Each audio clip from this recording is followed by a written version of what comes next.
Welcome into the latest edition of ESPN FC. I'm Dan Thomas, John Shaka, Hislop and Stevie Nicol. We also welcome Stuart. Elsewhere, it will be Nigeria against Algeria. Stuart, obviously Algeria through. Did they deserve it? I think they did. They've got the better creativity. Had they scored that penalty just after half-time, I think they'd have won the game quite comfortably. They've been a much better team throughout the tournament. They've got Mahrez playing somewhere near his best. He's a real threat. They've got players that can come on. Unas, when he's come on, he's been dynamic. Slimani, when he comes on, he can change the game as well. So I think certainly they've deserved to go through Algeria. They were the better team against a disappointing Ivory Coast, who throughout the tournament have flattered to deceive. They haven't really had enough support to the centre-forward Kodja. Zaha's been really poor. Grader was probably their best attacking player, but Ivory Coast haven't been good enough. Yeah, you kind of always thought, Stevie, didn't you, against Algeria, Ivory Coast would up their game, but they just didn't reach that potential that Stuart mentioned. No, and I think Algeria are a better team unit, and I think that's why the likes of people like Mahrez and Feghouli can then show us what they've got. But yeah, Ivory Coast, completely disappointing. Kind of looked like a bunch of guys thrown together that were doing their own thing and didn't have that team ethic that certainly Algeria had. And so when you compare these two and the big names in the dressing rooms for each, it's Algeria's bigger name players who stepped up. And you look for the likes of Bony and the others who, well, Bony's been disappointing all tournament long, in all honesty. But nobody presented for Ivory Coast, and as a result they go crashing, and on the night, deservingly so. So, we've got Algeria through, but in the other game, Madagascar out. For those maybe who haven't followed this story particularly closely, Robbo, just tell us, it's even got your stone-cold heart a little warm, hasn't it? Just about. I mean, they've never qualified they've never been to each other, and it's been a fantastic story. They've been magnificent from start to finish. Wow, they get a Stuart Robson trademark magnificent. They must have been good. Let's look ahead to the semi-finals then, shall we, Robbo? Algeria against Nigeria, no doubt the headliner. Yeah, I thought Nigeria did well to get into this semi-final. They played well yesterday. Algeria, I still think, are the side that have hit a bit of form at the right time. They've only conceded one goal in the tournament, so they're good defensively. And as Stevie said, they've then got the likes of Mahrez to then go and the dominant players, Feghouli, to go and create as they can do. Nigeria, they need a better performance out of Igalo up front. They need Alex Iwobi at his very best, playing just in behind. Chukwueze, who scored the goal, he's an excellent player down the right-hand side. And Musa, they need more from him. If those four players can play well, all at the same time, Nigeria have a chance. But I'm still going for Algeria. So Algeria to make it through from that semi-final. What about the other one, Robbo? Who have you got? Tunisia, I think, apart from the last 20 minutes, 25 minutes, they've been disappointing. Alan Giresse hasn't got a tune out of the team. They've struggled to win a game in 90 minutes until today. So, Shaka? I have to agree with Robbo. I mean, it's a really interesting semi-final lineup. Three of the top four teams in the Confederation, and Algeria, the fourth, probably the team in the most form. And I agree with Robbo on both those picks, Algeria and Senegal, to go through to the final. Yeah, I'm not going to argue with that. I think Senegal, from back middle to front, are the strongest team in the competition. But Algeria are entertaining and they look great on the break. They've got some pace. I'm going to go with Senegal to win the whole thing, though. Stuart, overall, what have you made of the tournament? Unfortunately, it's been a little bit disappointing. They've got 24 teams in. It means that you've got the top two teams from each group going through, and then the fourth best third-place teams. And the games were played at too slow a pace. I understand the heat, but the pitches have been in excellent condition. And I've been disappointed with the coaching. We used to think of the African Cup of Nations of great individuals going past people with the ball, not too much discipline in their play, but showing great creativity. That's not been the case. A lot of European coaches have gone out there and made it more difficult to break teams down, but not doing enough on the creative side of the game. So we've seen a lot of 1-0s, 0-0s. It's been fairly poor stuff up until these last 2 or 3 days. Yeah, it's certainly got better, hasn't it, as the knockout stages have progressed. With your Liverpool hat on, how concerned are you with the fact that you've got the likes of Mane and Salah involved in another big international competition after the World Cup last year and all the drama with the Champions League at the end of the domestic season? Well, I was coming from a purely selfish point of view. I'm thinking, you know, all Liverpool players are a huge majority of them, including the front three, have been playing all summer. I mean, again, personally, I was not sad to see Egypt go out and Salah can get a bit more of a break. But then you've got Senegal, you've got Mane still playing. Firmino has only just finished. You know, for Liverpool, this is going to be tough for them to turn up at the start of the Premier League season and expect to produce what they did again last season. But then, you know, I understand your concerns, kind of given the struggles of Mo Salah, particularly first half of last season. But you prefer to see the Africa Cup of Nations played in the summer months, and I know it's tougher on the players given the heat and the conditions, as opposed to taking them away from their clubs, particularly in the height of those big European seasons. So you take that little bit of adjustment as they adjust their calendar. As far as this tournament goes, listen, you had a couple of fairy tale stories in Madagascar and Benin, but on the whole, what you've come to expect of the Africa Cup of Nations, I just don't think any of the bigger nations, Algeria apart, showed up and were anywhere near as good as we expected. So from that perspective, a little bit disappointing. Just a reminder, we are with you right through the summer. If you're on your vacations, maybe you don't get a chance to watch the show, fear not, you can download our daily podcast available on the website. The French sports newspaper L'Équipe reporting that Griezmann to Barca is almost a done deal. Barca paying that release course. Robbo, it's a question I've asked pretty much everyone who's been on the show over the last couple of weeks. Same thing to you. Can all these superstars play together? Well, I wouldn't, but they could do if you played with, say, Neymar out wide one side, Messi out wide the other side, Suarez through the middle and Griezmann off of them. But it's not what they would do, it's what you have to do with the players behind. You'd have to have two holding midfield players that just sat there and made sure they did the defensive side of the game. You'd have a back four that didn't try and venture too far forward and were really solid, great defensively, because you're not going to get much defensively out of Messi, you're not going to get much defensively out of Neymar, and I'm not sure Griezmann would want to track back or press the ball too much when the ball's in front of him. So they could play together. I wouldn't do so, but you need the other six players in that defensive setup to be really good defenders. But you have to. You have to play them. You can't pay all this money for all these players and have them sat on the bench. It's ridiculous. Yeah, I mean, I think you'd have to try it out. You'd have to give it a go. And then if it didn't work, then unfortunately somebody would have to take a bit of a body blow, because every single one of these front four that we're talking about would not be a happy camper sitting on the bench. So I would try it. I would do exactly what Robbo was talking about there.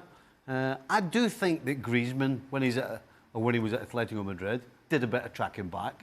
I think Neymar, with a kick up the backside from Messi, would do a little bit as well. So I would try it. No, it's a toss of a coin whether it would work or not. Does it automatically make them Champions League favourites if they get these deals done? Yeah, in my mind, yes. Everybody else as we are right now today, right? There's still a bit of time left in the transfer window. But when you have that kind of talent at your disposal, yes, automatically, for me, you go to the top of the tree right now. That's before a ball is kicked. Of course, we have to see how this front four all works. It's great in theory. We have to see how it works in practice.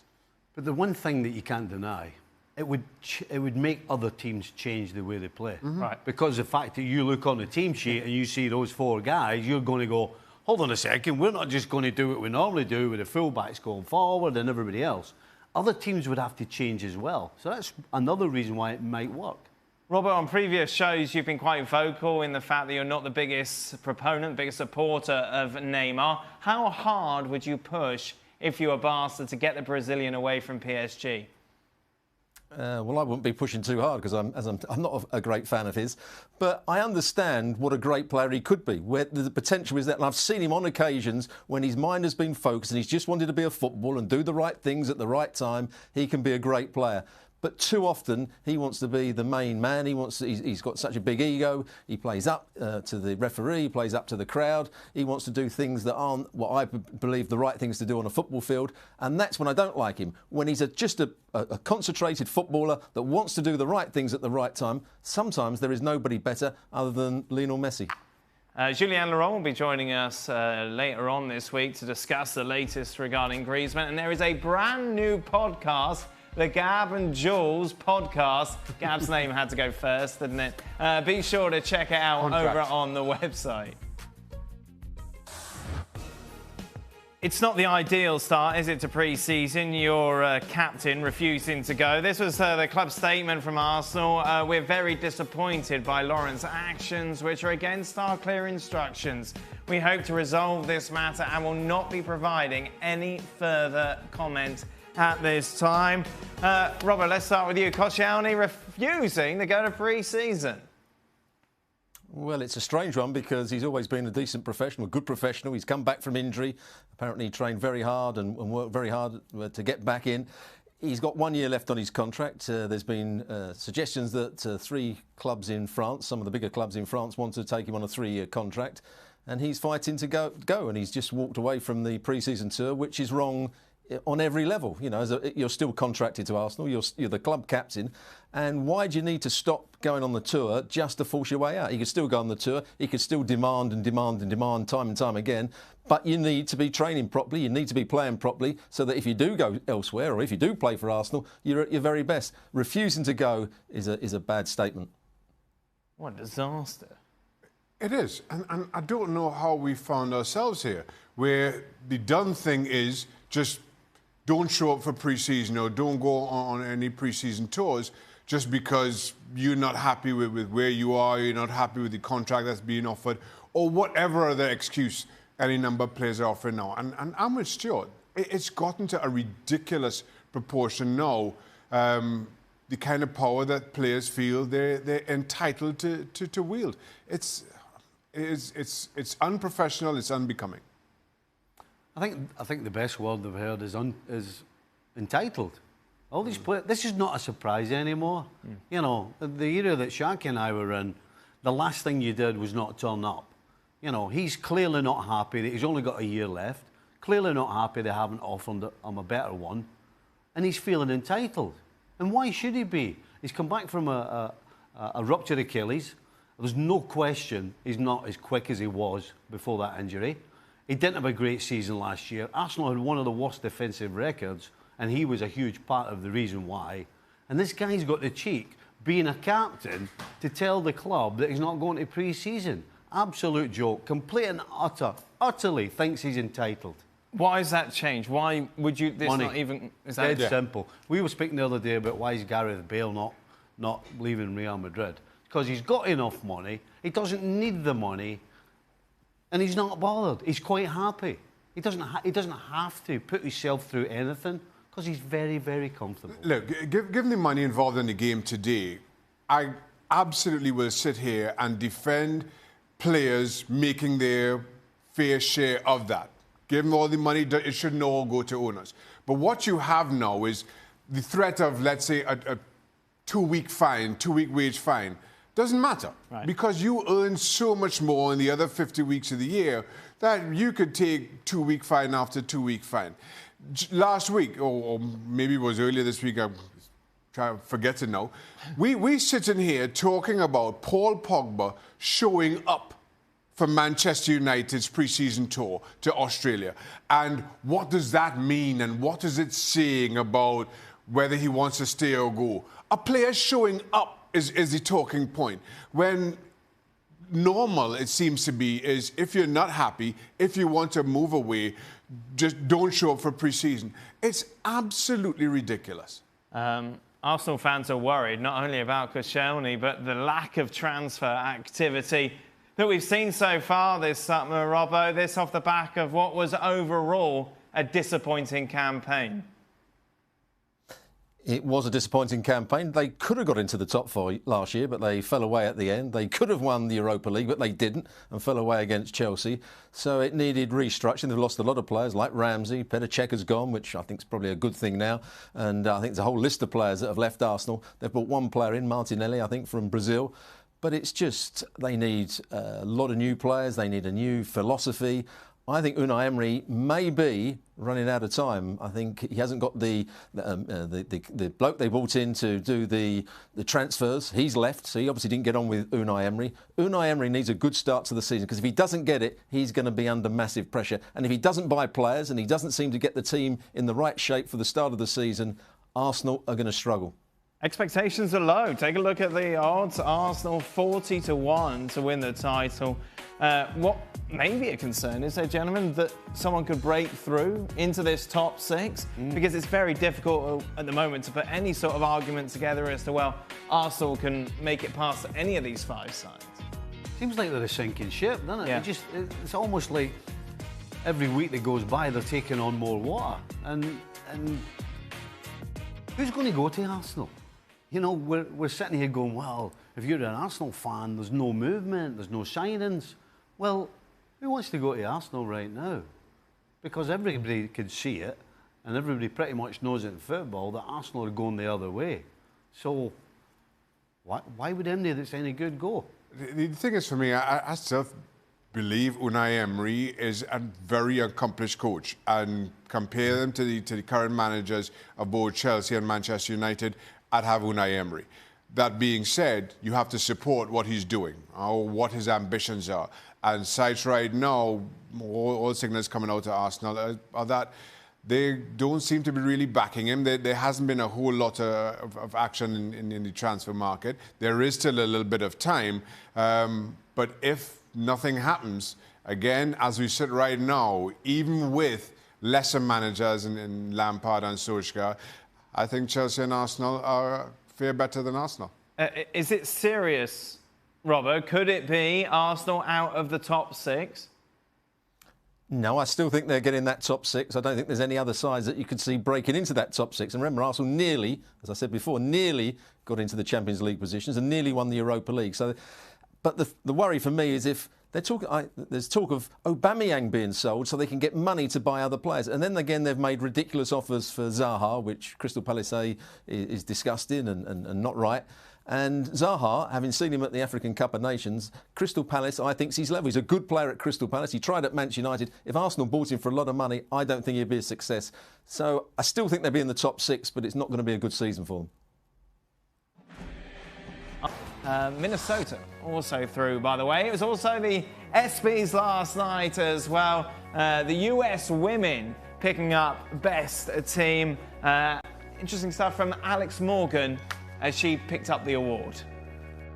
Finally, thanks to ESPN for this award, and also a big thank you for investing in the NWSL. With our new television deal, we obviously enjoy the success on the biggest stage right now, but when the World Cup is behind us, it is the professional league that we need to continually lift up and grow. And that league, of course, available across the next few months here on ESPN. July 14, Portland Thorns taking on Orlando Pride. That game live on ESPN News. Plenty of reaction, of course, this week to the women picking up the World Cup in France. In case you missed an episode, fear not, you can go to the ESPN app and you can find our old shoes there. Megan Rapinoe and Alex Morgan speaking to Jeremy Schaff. And is it then? None of us are invited to the ESPYs. Probably for the best, Stephen. Our show must go on. Yeah, what it is, Dan. Indeed. Somebody's got to stay at HQ and hold the fort. Thank you very much to Stevie, to Shaka, and to Robbo as well. We'll be back tomorrow for more. Sean Wright-Phillips will be with us, as will Mark Ogden. But stay tuned for Extra Time. Welcome to Extra Time. Thanks for your tweets. Stevie, I guess the Champions League glow is over because capital letters, desperate letters. I'm starting to panic about Liverpool doing no business this summer. Are you? No, I'm not. You just signed Divock Origi to a new contract? Mm-hmm. Yeah, great. Listen, I'm not, because I don't think it's a coincidence that there's not actually nobody's doing an awful lot of business. Everybody's kind of hedging their bets, trying to be a little bit careful because of the stupid money that everybody's asking for players. I guess they're all waiting nearer to certainly the end of the window to try and get some value, which obviously doesn't help if you're going to miss some pre-season with your new team. But at the end of the day, it's all about money. But then do you get value at the end of the window if you look kind of desperate? Then people are going to ask for more money. If somebody's looking to get money, then you'll get value. Everybody's looking to get money. Robbo, Egypt was disappointing. Yeah. Egypt were disappointing, yes. They didn't play very well at all. The tournament's been disappointing, but Egypt at home in front of 73,000 people for each game, to lose to South Africa, a side that I didn't think were particularly good in the previous 3 games. It was disappointing. Salah was obviously the star man, but he wasn't at his very best. Amrabat did OK. Not Amrabat, but I can't think of the chap's name now who played on the other wing. But they didn't play well enough. They didn't play with enough passion. They didn't play with enough desire. They didn't play with enough tempo. And in the end, that's why Egypt lost to South Africa. Trezeguet is the player I'm talking about. Oh, there you go, Robbo. Shaq was just about to say that. Why do football players cover their mouths while they're talking on the pitch? I know this was a joke by the exploding heads, but I'm legitimately curious. Sometimes they do this even when talking to players on the other team.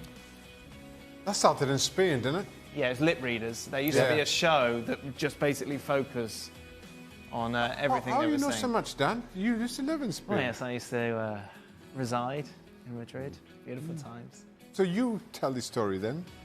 Well, that's it, really, isn't it? Oh, They're well, just scared of... But you never did it when you No. were playing? Never Well, covered your because mouth?